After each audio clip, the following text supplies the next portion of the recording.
En regardant sa vieille, Yakov se souvint que de toute sa vie, il n'avait probablement pas eu un moment de gentillesse pour elle, qu'il ne l'avait jamais plainte, qu'il ne lui était jamais venu à l'idée de lui acheter un petit fichu ou de lui rapporter d'une noce quelque douceur, qu'il n'avait fait que crier, la morigéner pour ses pertes d'argent et tomber sur elle à bras raccourcis.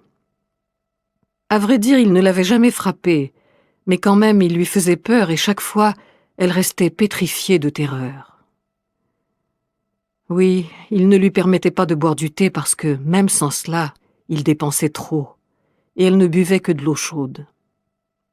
Il comprit pourquoi elle avait maintenant un air si étrange, si joyeux, et l'angoisse le saisit. Il attendit que le jour fût levé, emprunta le cheval d'un voisin et la conduisit à l'hôpital. Il n'y avait pas beaucoup de monde, aussi n'eut-il pas à attendre longtemps, 3 heures seulement. À sa grande satisfaction, ce jour-là, la consultation n'était pas faite par le docteur qui était lui-même malade, mais par l'aide-médecin Maxime Nikolaïtch, un vieil homme dont tout le monde en ville disait que tout ivrogne et querelleur qu'il était, il en savait plus long que le docteur. « Bien le bonjour, dit Yakov en faisant entrer la vieille dans la salle de consultation. « Excusez-moi de venir vous déranger avec nos petites affaires, Maxime Nikolaïtch. Comme vous le voyez, l'objet de ma flamme est malade. La compagne de ma vie, comme on dit, excusez l'expression. » Fronçant ses sourcils gris et lissant ses favoris, l'aide-médecin considéra la vieille assise sur un tabouret, voûtée et maigre, le nez pointu, ressemblant de profil avec sa bouche ouverte à un oiseau assoiffé.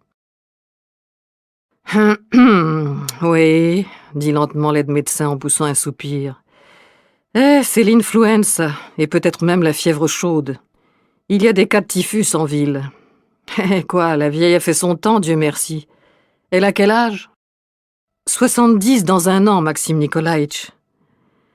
Quoi, elle a fait son temps, il faut savoir s'en aller. » Vous avez certainement raison, Maxime Nikolaïtch, dit Yakov en souriant par politesse, et nous vous sommes profondément reconnaissants de votre amabilité. Mais laissez-moi vous dire que le dernier des moucherons s'accroche à la vie. On en dit des choses, répondit l'aide-médecin, comme si la vie ou la mort de la vieille avait dépendu de lui. Écoute, mon ami, tu lui mettras une compresse froide sur la tête et tu lui donneras cette poudre 2 fois par jour. Et là-dessus, bonjour et au revoir. À son expression, Yakov comprit que les affaires allaient mal et qu'aucune poudre n'y ferait rien.